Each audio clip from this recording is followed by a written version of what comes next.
Сброшен аут. Аршавин с мячом. Ставит корпус. До свидания! До свидания! Россия в полуфинале! 3-1! 3-1! Россия! Вперед! Гениальный гол! Как они играют сегодня! Это лучший футбол, который я когда-либо видел в жизни, в записи, живьем. Как Euro угодно, это 2008. полная фантастика. Boussidine prouve qu'il est un homme de missions impossibles. Il parvient à hisser l'équipe de Russie en demi-finale d'un championnat d'Europe des nations. Aussi impressionnant par leurs raids offensifs incessants que pour leurs conditions physiques, les coéquipiers d'Andrei Arshavin ont ébloui les observateurs. 4 matchs auront suffi pour permettre à une génération russe d'entrer dans l'histoire. Les libéraux. Le podcast qui revient sur le football de notre enfance. Avec moi dans ce podcast, j'ai Raphaël. Salut les gars. Nami. Salut les gars. Et Tate. Salut. Alors messieurs, je vous renvoie directement à votre été 2008 en tombant sur cette équipe de Russie. C'est quand même la seule équipe au monde, Tate, sur laquelle on va faire un podcast pour une prolongation contre les Pays-Bas. Ouais, parce que cette prolongation, elle est vraiment anthologique, j'ai envie de dire, vu les prouesses physiques qui ont été réalisées lors de cette prolongation. J'oublierai jamais de ma vie les déplacements de fonction des joueurs russes, vraiment. C'est vrai que ça nous a tous vraiment marqué, peut-être bien, c'est un des événements les plus importants de cet Euro 2008, pas autant que la victoire espagnole finale, mais quand même c'est quelque chose qui a marqué toute notre génération, Raphaël. Bah ouais, c'est ça. Et puis même si on n'attendait rien d'eux et qu'au final, quand on va faire un peu l'autopsie de ce parcours héroïque des Russes, on va voir qu'au final, ouais, ça s'est joué surtout sur un match, mais que avant et après cette performance-là, voilà, on n'a pas vu grand-chose et il n'y a pas eu de confirmation par la suite. Oui, parce que ce qui est fou avec cet Euro 2008, Nam, c'est que notre génération, jusqu'alors, n'avait jamais vu une grande performance russe en compétition. Nos aînés, ils étaient davantage effrayés par l'URSS, mais nous, jamais par la Russie. C'est ça. Étant petit, le seul souvenir vraiment majeur que j'ai de la Russie, c'est ce fil à retordre qu'elle avait donné à l'équipe de France, elle et l'Ukraine, pour cette qualification pour l'Euro 2000. Sylvain Multord. La percée. Très aiguë. Sinon, j'avais pas de grand souvenir de la Russie. Ils sont pas là à la Coupe du Monde 98, ils sont pas là à l'Euro 2000, ils sont pas là à la Coupe du Monde 2006, ils sont éliminés au premier tour de la Coupe du Monde 2002, au premier tour de l'Euro 2004. Tate, les Russes, c'est vrai que c'est une équipe, c'est des joueurs qu'on a l'habitude de côtoyer quand on joue la Coupe de l'UEFA, parfois de manière assez difficile, etc. Mais globalement, encore une fois, les Russes, ne serait-ce qu'à l'approche de l'Euro 2008, c'est pas des joueurs qui nous effraient bien plus que ça. Ils font partie du paysage du football européen, mais comme du paysage tout simplement, rien d'autre. Ouais, rien d'autre. Ils font quelques exploits en Coupe d'Europe quand même, avec certaines victoires dont on va en parler plus tard. Et il y a des joueurs comme ça, en tant que supporters de Marseille, qui nous ont fait du mal, comme Arshavin, sur les matchs sur M6 avec Thierry Roland et Jean-Marc Ferreri, on s'en souvient très très bien. Et on a ces souvenirs-là, des one-shots par-ci par-là, mais c'est pas une équipe qui, comme tu dis, qui va effrayer sur la durée qui que ce soit que ce soit en sélection et comme en club. Parce que les joueurs russes qu'on connaît, qui sont-ils ? Moi, directement, je pense à un garçon comme Mostovoy, bien qu'il soit un peu plus ancien par rapport à cette génération. Mostovoy, c'était peut-être le dernier vrai joueur soviétique russe avec un certain talent. Tate, je t'ai entendu gémir à son nom. C'est vrai que c'était quelqu'un d'assez fort. Ouais, son coup franc qui met à Bernard Lama en 98, en octobre 98, en qualification pour l'Euro. Quel coup franc! Et quelle classe. Lui et Karpin, ils avaient vraiment... Ils avaient beaucoup de tempérament, mais ils avaient vraiment la classe sur le terrain. C'était des joueurs techniquement très adroits. Et aussi Panov, l'attaquant, et l'arrière-gauche de Raphaël.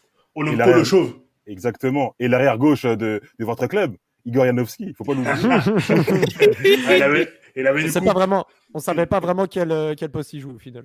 Mais à FM, il jouait... Enfin, à l'entraîneur, à l'époque, il jouait arrière-gauche. Donc. C'est ça, ouais. C'est vrai que Mostovoy, Karpin, qu'on avait vu du côté du Celta Vigo, ouais, c'est ça, Celta Vigo, qui était une belle équipe, qui avait fait une belle épopée en 2000 en Coupe UEFA, qui avait éliminé la Juve qu'on apprécie, toi et moi, Reda. Ouais. Donc c'était des joueurs qui se mettent en évidence. Et Karpin par la suite est parti à la Real Sociedad de Denuex, donc on a continué à en entendre parler. Petite annonce que Reda recherche toujours le maillot de Mostovoy du Celta Vigo. Oui, mais ouais, exactement. Aidez-le à le trouver. S'il vous plaît. avec le col qui C'est s'ouvre, ça, ouais. bien sûr. Citroën. N'importe quel. Eh oui, bien C'est sûr. ça.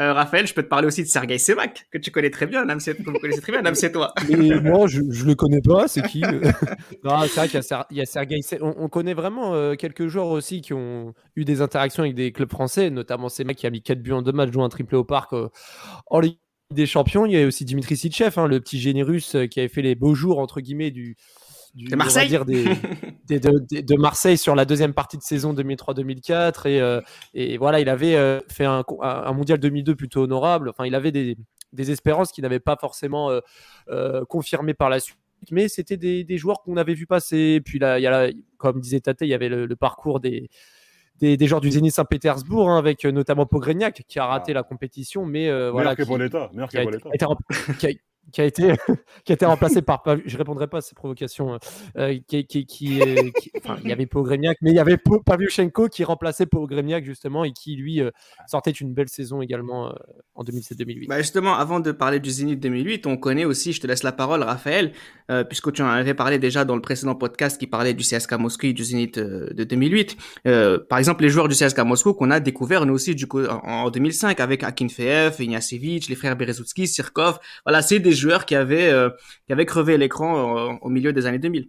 Ouais, voilà. Puis quand ils avaient remporté l'Europa League contre le Sporting en finale, ils avaient fait un beau parcours. Ils avaient sorti notamment Benfica. Je me rappelle d'un but d'Ignacevic sur une merveille de combinaison de coups francs. Enfin, on sentait que les joueurs pouvaient surpasser leurs fonctions. Et Zirkov aussi, parce que Zirkov par la suite qui va rejoindre Chelsea sous la tutelle de Abramovich, comme on le sait. Mais il y avait vraiment des bons joueurs sur chaque ligne.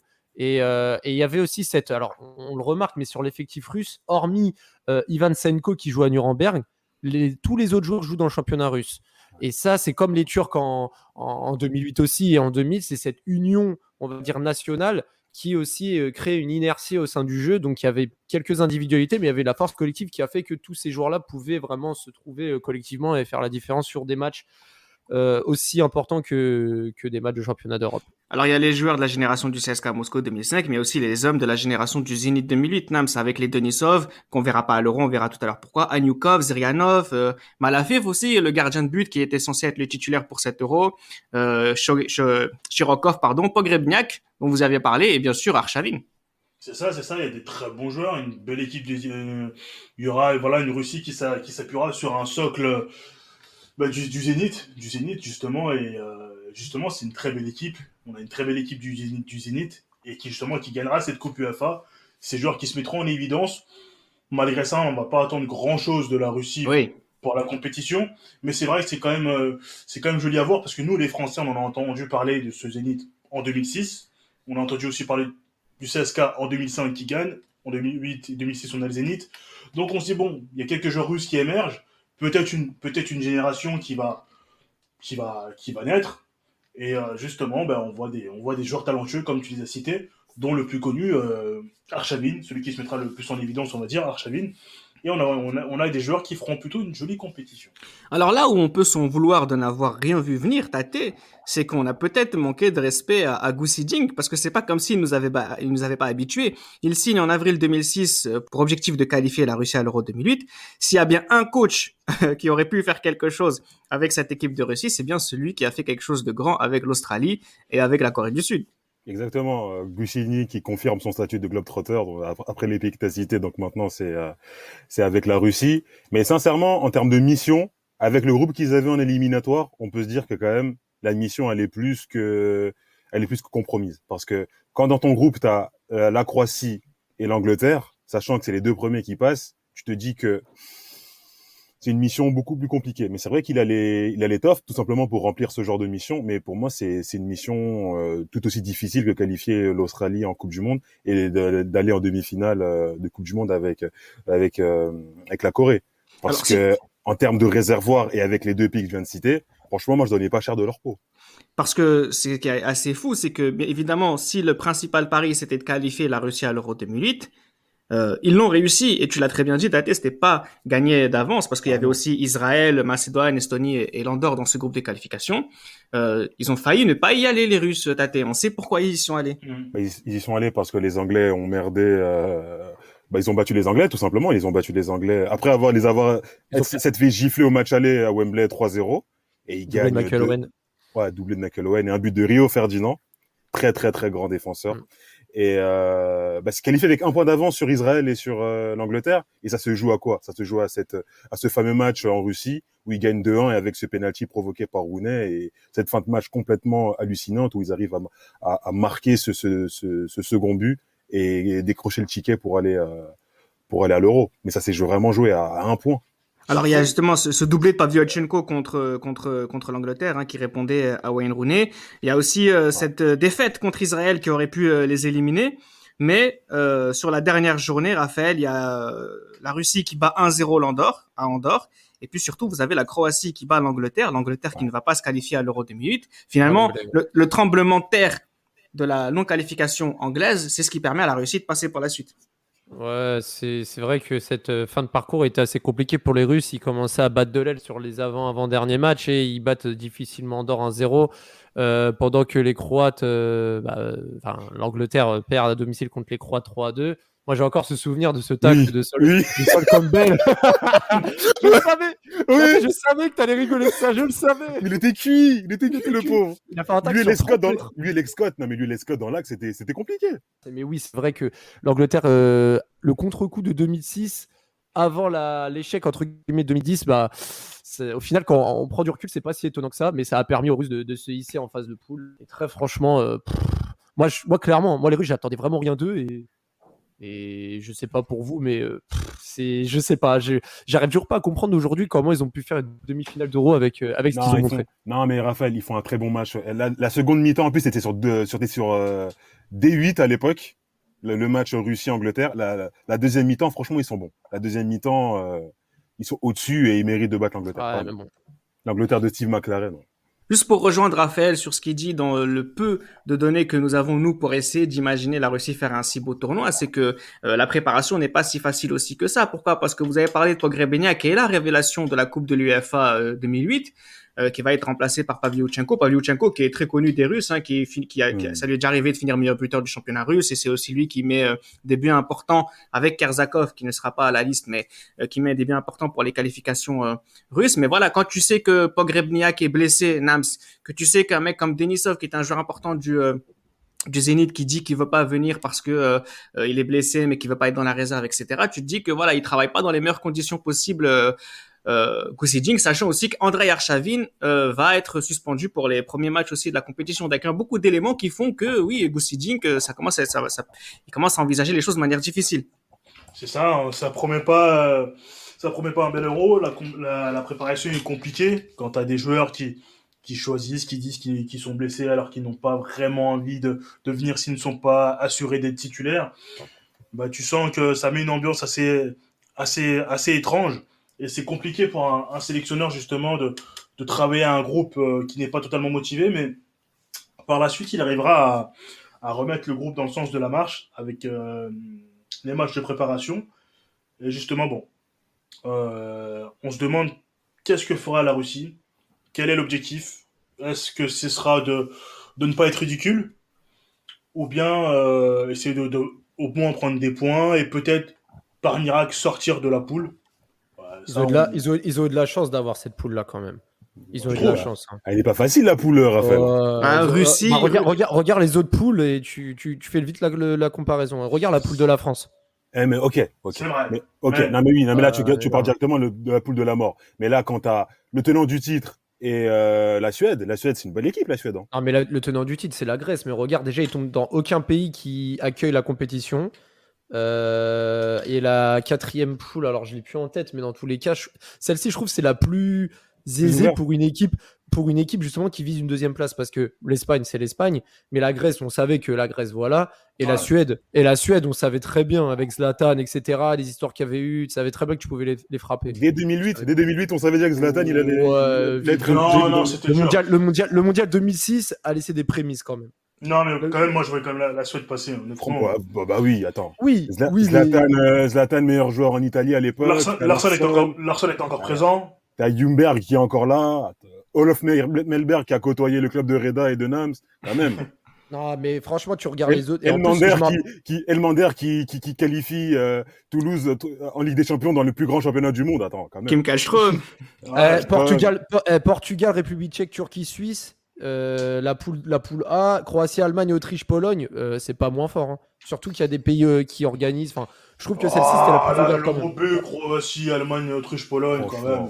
Faut Franchement. pas déconner. Bah, si t'as Croatie, Allemagne, la Russie. Bah, c'est tout, c'est ça. Bah, Ouais, oui, après, bah oui, mais les deux. Bah oui, mais la Russie, ils sont chapeau 3, chapeau 4, donc ils enlèvent aucunement les deux. Bon, bref, dans tous les cas. c'est vrai, je pense, mais bon, fallait quand même sortir de cette poule. Ouais, pas Non, si mais vite, justement, pas si on que va, ça. on va faire la poule, hein, justement, qui est loin d'être si facile que ça. D'ailleurs, C'est dès ça. le premier match, on sait qu'Andrei Arshavin qui a pas le droit de jouer, il est suspendu. Sans Arshavin, qui est le joueur le plus important de l'effectif de Go Seeding, qui est le joueur le plus important pour Go Seeding, on voit, voilà, directement, ce match, ils se prennent 4 buts. Tate, la Russie, voilà, rentre dans le rang assez rapidement. Ouais, mais ce match, en fait, il y a beaucoup de légendes sur ce match, comme quoi l'Espagne a survolé ce match. Mais je suis pas Pas tant que d'accord. ça. À partir Ouais. franchement, jusqu'au deuxième but de Villa avant la mi-temps où ils sont C'est ça. complètement, ça les tue. Ouais. Mais il y a à la 23e minute, il y a Simchov qui tape le poteau. Et juste après le but de Villa, le coup franc t'as sur la Pavlyuchenko barre. qui, Sur la exactement, barre. sur Ouais. la barre. Et sur la barre. Casillas la touche, hein. Exactement. Ouais. Donc ils font la première mi-temps, ils sont dans le coup. Après c'est vrai qu'ils se font après ils jouent contre la meilleure équipe au monde à ce moment-là. Enfin à ce moment-là. On les Qui prend va se encore au courant. révéler Ouais. ouais. Mais c'est pas 4-1, c'est cher payé, vraiment. Vous vous rappelez, attends, à 3-1, vous vous rappelez ce que rate Sebak? Ouais. Genre, il joue le hors-jeu, les Espagnols jouent le hors-jeu. Sebak, il est tout seul dans la Ouais, surface, il ouais, sur le ouais. ballon. Il met 3 ans à tirer. Et... Oh là Mais là, attends, j'étais là. Raphaël, c'est Mac sur cette compétition, il est est vraiment fort. fort. Hein. Oh, Oui, wow, oui, en 6, il est On très fort. va, on va le découvrir un petit à petit, mais Ouais. sur ce premier match, c'est vrai qu'il est au cœur du jeu, un peu dans la bonne base de cette équipe en tant C'est ça. qu'organisateur. Là, pour Mm. contre l'Espagne, ils vont jouer avec avec 2 ailiers, Sichev et Bilyadetdinov derrière pour Ouais. Pavlyuchenko. C'est pareil, plus ou moins la même formation qu'ils vont utiliser contre la Grèce. Là aussi, c'est pas le match le plus intéressant, le plus important aussi, mais il est important, Raphaël. Pourquoi? Parce qu'il y a cette victoire qui va leur permettre de continuer à croire. Déjà parce que sur le match précédent, il y avait des bribes qui disaient que les Russes ont encore du niveau. Certes, il y a toujours pas Arshavin, mais les 3 points, ils étaient absolument nécessaires. Ils ont réussi à les avoir. Ouais, et puis bon, comme je vais prendre à contre-pied encore ce que mes collègues disent, c'était peut-être les tenants du titre, les Grecs, mais très franchement, c'était l'équipe la plus facile à battre dans la poule parce que on rappelle quand même qu'en 2004, l'équipe était assez vieillissante et qu'ils Ouais, n'ont même déjà, pas oui. pu. En 2006, si je me trompe pas, la Grèce ne se qualifie pas pour le mondial 2006. Non. Donc Non. ça montre quand même que voilà, il y a des lacunes. Et sur le but, quand on voit la sortie ratée du vétéran Nicopolidis, Le Georges Clooney grec. c'est ça, et qui a permis Georges à Sebak Cloulous. de trouver Parce que qui a permis à Semak de centrer pour Ziranov. Au final, les Russes l'emportent tranquillement. Il n'y a même pas Arshavin. Et encore, hein, moi, je me rappelle de ce match. Les Russes n'avaient pas non plus délivré une belle prestation. Hein. Ils ont gagné sans trop de contraintes. c'est Et ça. on n'a pas vu une grande équipe de Russie sur. Fallait juste prendre là sur ce match-là, fallait juste prendre les 3 points. Parce que si tu prends que 1 point, sachant que tu ne sais pas, tu t'arrives pas dans le même état d'esprit après contre la Suède. Si tu prends pas les points, et je pense qu'ils avaient besoin de se rassurer.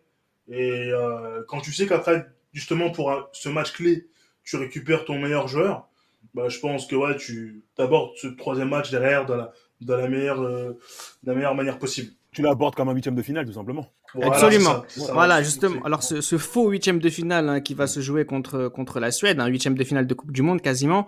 Il y a Arshavin qui revient dans le groupe, Tate qui revient dans l'équipe type. Là, on rejoue pour le coup avec Arshavin en second attaquant derrière Pavlyuchenko. Et là, le match, il est vraiment impressionnant de la part des Russes. Et c'est là que, là, hormis Inasevic qui va sortir de l'équipe après, c'est là, et là, on a à peu près l'équipe type. On a à peu près Ça, l'équipe type. et le système change aussi. Le système, Exactement. le système change. On est plus dans un 4-3-3, on est plutôt dans une sorte de 4-1, 3, 2, 2. voilà. Ouais. Et il a un peu un électron libre, Arshavin qui a un peu un Ouais. électron libre qui tourne autour de Pavlyuchenko. C'est ça. Et c'est le système est un peu fait pour la star de l'équipe. Hein. Ouais. Et on le voit tout de suite, ça paye. Et il déroge pas à la règle, Arshavin, hein, Tate. Bah là, il sort d'une saison où il gagne la C3. Et là, il déroge pas la règle. On voit tout de suite dans les replis et dans les contre-attaques, ils sont vraiment impressionnants. Et excusez-moi de le dire, même si ça n'a rien à voir avec le sujet du départ, Zlatan qui Zlatan. passe à côté. Il passe à J'en côté. étais sûr. Non, mais il passe à côté, les gars. Ouais, Non, c'est non, vrai d'accord. non, mais c'est vrai, je suis Passe à d'accord avec côté. toi. Il Mais passe à à un moment, côté. vous avez pas vu le coup franc qu'il a, à un moment, il tire. Oui, un Ouais, drop. il a tué un mec. Ouais. Ouais, il fait un drop, il passe à côté, les mecs. Pourtant, il avait fait un bon match contre la Grèce, hein, c'est dommage. Hein. Et même contre l'Espagne, il marque et tout, c'est pas, tu vois. Ouais. Mais là, Mais c'est un huitième de finale, donc il faut être beaucoup plus, tranchant qu'à l'accoutumée. Et effectivement, c'est pas ce qui s'est passé. Zirkov qui fait un énorme match, hein, un Zirkov. énorme match. À Colodine, gauche, je trouve. la frappe, Ouais, on sa découvre grosse sa frappe, puissance de frappe, alors que lui qui était formé milieu de terrain. Alors, Colodine, quand même, faut en parler de ce qu'il a fait. De contre sa l'Espagne. boulette sur le but de Villa. Face à Torres, c'est ça, face à Torres, sa boulette face à Torres, qui Et met c'est une passe, qui fait la passe décisive pour Villa. Mais ouais, c'était Non, sacré boulot. Colodine, pardon, je parlais de Colodine pour la puissance de frappe, pardon, j'ai confondu. Colodine. Non, mais c'est Colodine là, qui a fait la boulette sur le but de Torres contre l'Espagne. Mais Ouais, oui, c'est c'est le même.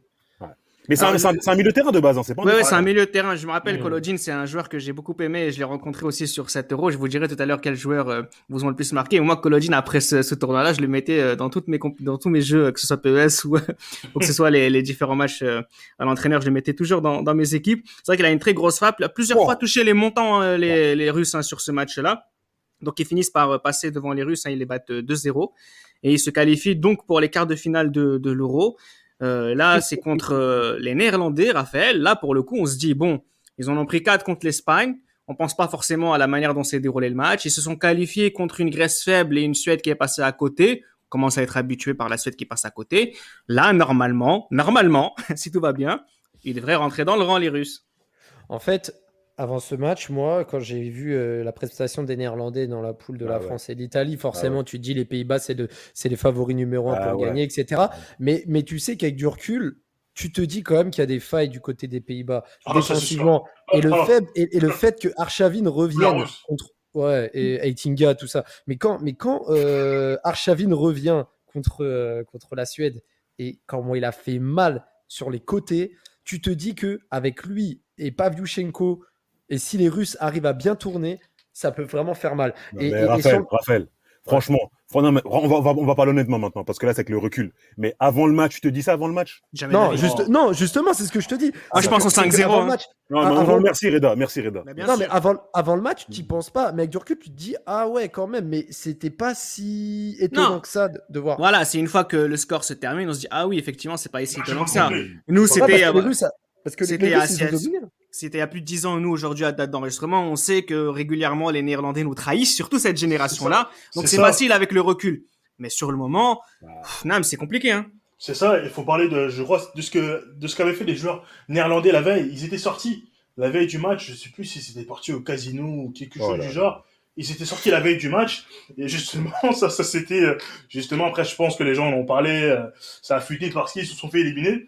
Mais justement, personne n'a compris pourquoi, comment les Pays-Bas se sont fait éliminer.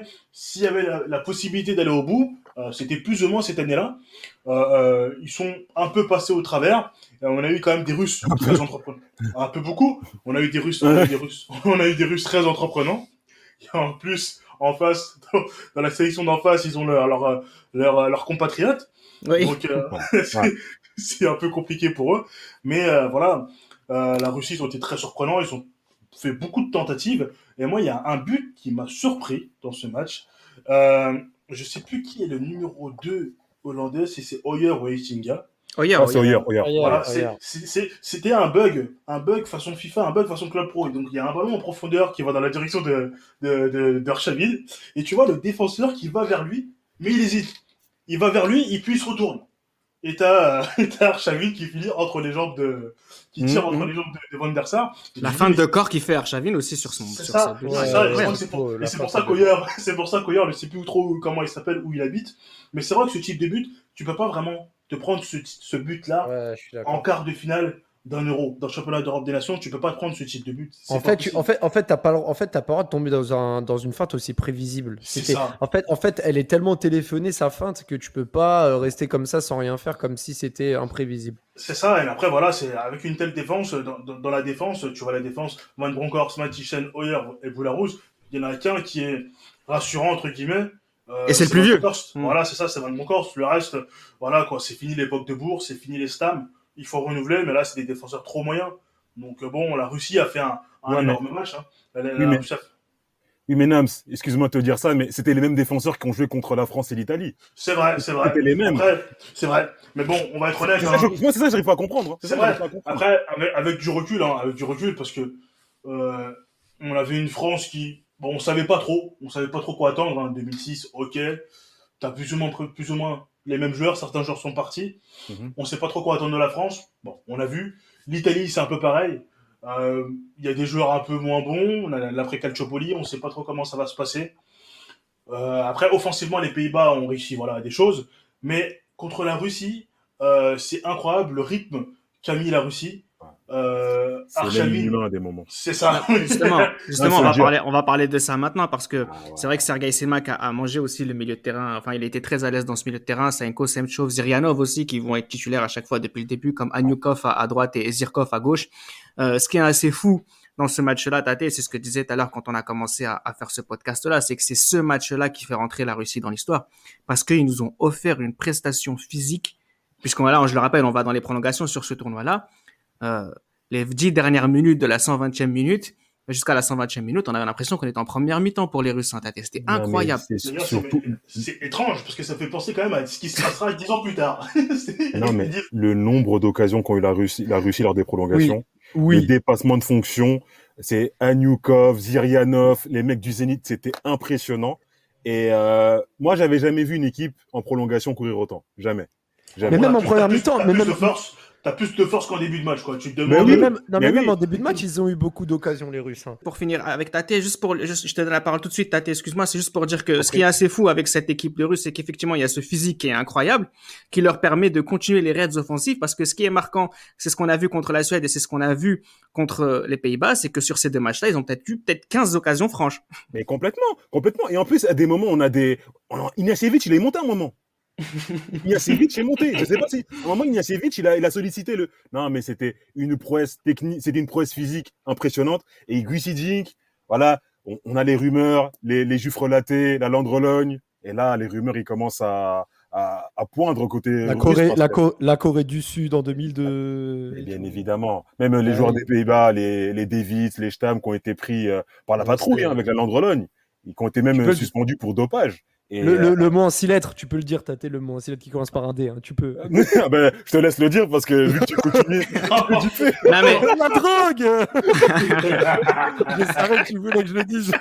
Non mais justement, faut qu'on dise les choses clairement aussi. Il y a des soupçons de dopage dans la mesure où effectivement c'est une première de voir des gens être aussi puissants physiquement. Étonnant. Voilà, c'est étonnant. Maintenant, il y a deux choses qu'il faut dire, c'est que quand les organisations sportives ont eu à pointer du doigt les organisations systémiques du dopage russe, ils l'ont toujours fait. Ce qui fait que globalement, les dopés russes ne sont jamais vraiment cachés dans les années 2000. Et ce qui fait que voilà, cette équipe de Russie 2008 a globalement jamais été menacée. Ça, c'est la première chose qu'il faudrait dire pour être tout à fait honnête. Et la deuxième chose aussi qu'il faut dire, c'est que de l'aveu des joueurs russes, c'est que la préparation de Gusiding a été assez clémente parce que effectivement contre les Sud-Coréens, ils les faisaient travailler comme des chiens parce que jusqu'à ce qu'ils deviennent extrêmement puissants à la Coupe du Monde 2002. Là, les joueurs disaient souvent que on avait des moments de pause, qu'il y avait des entraînements, on les faisait que pendant 2 heures le matin et c'était assez tranquille. Donc ils sont venus, on va dire, à l'Euro assez frais. Ces joueurs-là, sachant que les Russes aussi, comme tu le disais, Raphaël, tout à l'heure, pour la plupart jouaient sur les 23, il y en a 22 qui jouent dans le championnat russe. Le championnat russe est différent, qui fait qu'en jouant, on est quand même globalement assez hors forme. Vous me direz, les années précédentes, si c'était la même chose, ils n'ont rien fait. Mais voilà, juste pour être totalement honnête, cette équipe de Russie semblait être bien préparée. Et aussi, il faut dire aussi que les Pays-Bas n'ont pas bien joué. A été méconnaissable, cette équipe, par rapport à ce qu'on a vu contre la France et l'Italie. À un moment, tout le monde a voulu endosser la cape du héros, Schneider, Van der Vaart, et surtout Van Persie. Van Persie, surtout. À partir des 25 mètres, on prend la balle, on veut tirer. Au lieu de... Non, mais c'était ça à peu près. Non, mais c'était ça. Cristiano Ronaldo, aujourd'hui, on serait jaloux. Ça, c'est incroyable. T'as tout dit, voilà. On peut finir sur ça. Alors justement, on va finir comme les Russes sur le match d'après, le 3-0 qu'ils prennent contre les Espagnols. Quelle lecture tu fais de ce match, Nams? Moi, j'en vois deux. La première, c'est que bah, finalement, quand on court autant, bah, on peut pas continuer. Hein, sinon, là, pour le coup, il y aurait plus de suspicion. Et C'est la ça. deuxième chose, c'est que les Espagnols, ils savaient qu'il fallait bloquer Arshavin, ils l'ont fait, et puis ça s'est très bien passé pour eux. Ouais, c'est ça, ils ont bloqué la pièce maîtresse. Hein, on peut courir, on peut courir, on peut courir, mais bon, le football, ce n'est pas que courir. Les Espagnols l'ont montré. Les Espagnols l'ont montré et ont chicoté les Russes. Ça dit quoi de ce tournoi, cette défaite 3-0, Raphaël, que jusqu'à présent, c'était du sur-régime, où Bah déjà, l'Espagne allait gagner quoi qu'il arrive?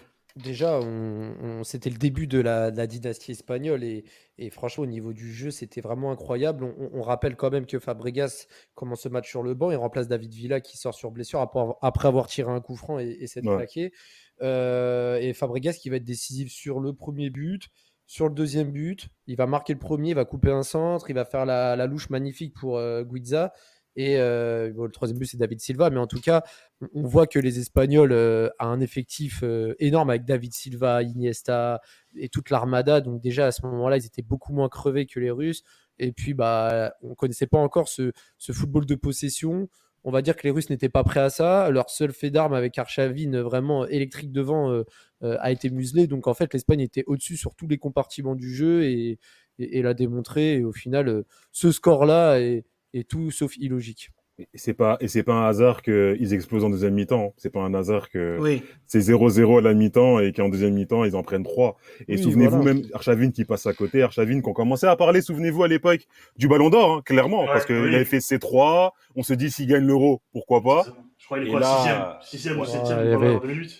il Et pouvait là, pas il passe à l'avoir, côté. Tate, il pouvait pas l'avoir le ballon d'or, Ronaldo Non, quand non, même. mais bien sûr, mais c'est Ah juste Non, mais ouais, l'idée de ouais, se ça. poser la Bien question et qu'il placé, soit dans le attention. débat. C'est Mais tout. si Ouais, jamais Ouais. gagné l'Euro, non mais Raphaël, si jamais gagné l'Euro, oui, Non, débat. Ronaldo, non, Ronaldo non devait mais je suis avoir le ballon d'accord, non mais je suis Ligue d'accord des avec toi. Champions, meilleur buteur de Ouais, première ligue, première ligue. 40 buts, plus de 40 buts. Non mais je dis juste que si jamais il gagne la Ligue des Champions, il gagne l'Euro, Ouais. ah, Il peut c'est être Ouais, sur le sûr. podium, mais pas plus. Pas plus.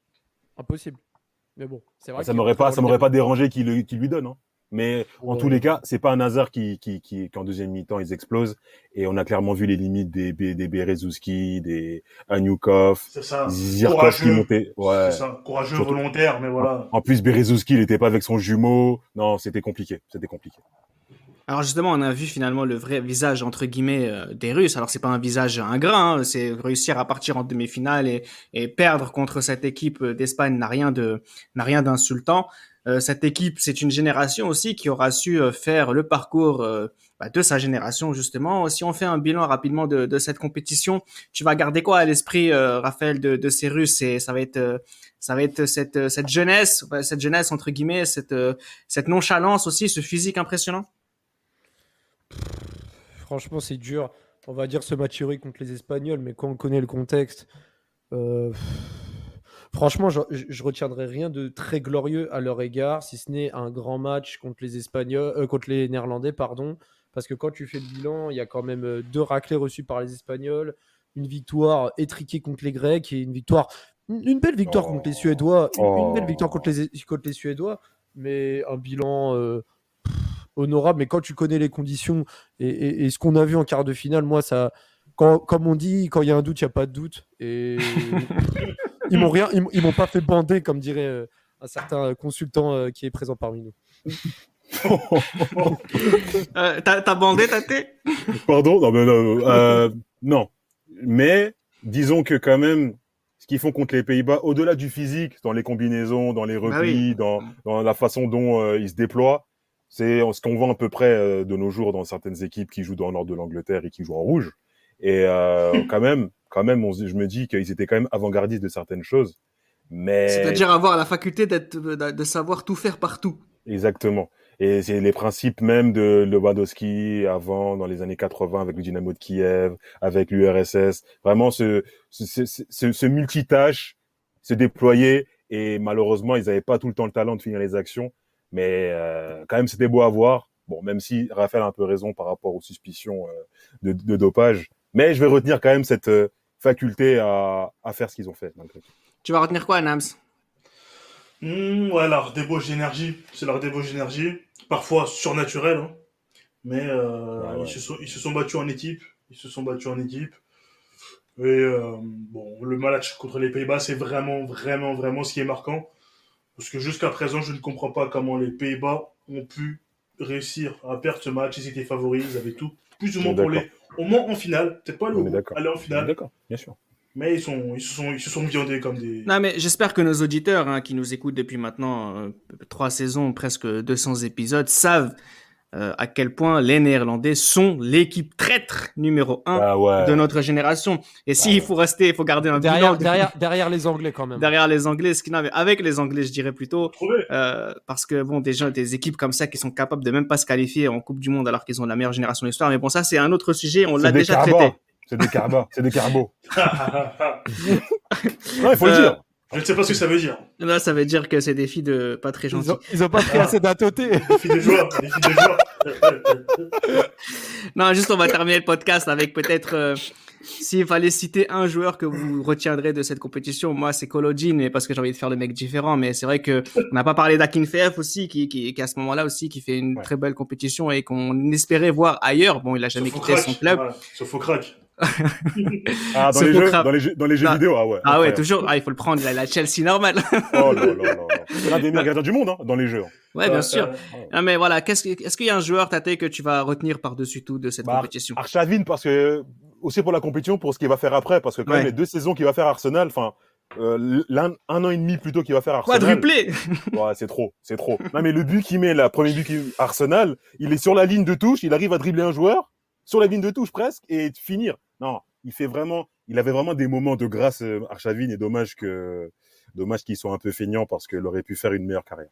Arshavin et personne d'autre, Raphaël, ou tu vois quelqu'un d'autre? Non, je vois quand même Pavlyuchenko, parce que même si je trouve que Pogremniak était meilleur, et franchement avec Pogremniak ça aurait pu être vraiment quelque chose. Sans discussion. Ouais, parce que le doublé qu'il met contre l'OM en Europa. Non, Pogremniak, il fait effectivement une excellente saison. Je pense qu'il est plus complet que Pavlyuchenko, mais Pavlyuchenko, marquer des buts, c'est facile aussi pour lui. Oui, bien sûr. Après, Pogremniak, il finit meilleur buteur de la C3, notamment avec ce but contre le Bayern. Des trucs que Pauletta n'a jamais fait. Des trucs de Pauletta qu'il n'a jamais fait. Je ne répondrai pas. Le Pauletta bashing. Mais sur Pavlyuchenko, c'est vrai qu'il fait une grosse compète, même s'il fait quelques ratés sur certaines actions. Il met quand même des buts importants, comme son premier contre les Pays-Bas. C'est pas pour rien que par la suite, Tottenham va le recruter après l'Euro 2008. Donc c'est vrai que Pavlyuchenko a quand même été très constant, et je ne mettrai pas Arshavin parce qu'Arshavin rate les 2 premiers matchs et que Pavlyuchenko joue les 5 matchs de la compète. Tu vas dire qui, ce Zirkov, Anyukov, les 2 latéraux, c'était incroyable ceux-là. Moi j'ai une pensée pour mon pote Chekné, c'est Yuri Zirkov, son joueur fétiche à PS6. Zirkov m'a impressionné parce que Arshavin, j'avais déjà vu des bribes de son talent contre l'OM en 2006, et je me suis dit, ah ouais, non, ce mec, il va faire quelque chose. Il nous mettait tout. C'est ça. Alors que Zirkov, j'étais vraiment surpris par son activité sur son côté gauche. Parfois, il prenait tout son couloir. Et franchement, la débauche d'énergie qu'il avait, elle était incroyable. Parlons de Semak aussi, s'il vous plaît. Parlons de Semak aussi. Non. Ouais. Excusez-moi, là, je sors du bois comme ça. Parce que Semak, entre ce qu'on a vu de lui, nous, Français, en France, avec le PSG, et ce qu'on a vu cet été 2008, il y a 3 mondes. Déjà, c'est pas le même poste. Ouais. On l'a vu à ce poste-là devant la défense. On le découvrait à ce moment-là, et c'est vrai que c'était un ratisseur et un distributeur assez incroyable sur cette compétition. Ouais. Mais cette compétition entre Semak, Mehmet Aurelio, Marcos Senna, on avait le choix. Et Orlando Engeler aussi. Engeler, avec son visage extrêmement long. il est long corps aussi. Ouais, absolument. Donc voilà, c'était notre façon à nous de revenir sur l'Euro 2008. On l'a vu à travers différents épisodes sur différentes équipes, et notamment celle des Turcs. Il fallait qu'on parle de cette équipe de Russie qui nous a marqué et qui fait partie de ces flashs de souvenirs d'enfance qu'on a encore en tête. Et ce match contre les Pays-Bas en fait partie. Et donc voilà, c'était une petite perle de nostalgie qu'on voulait partager avec vous. J'espère que ça vous a plu, et à très bientôt. C'était Les Libéraux, un podcast produit par Sport Content.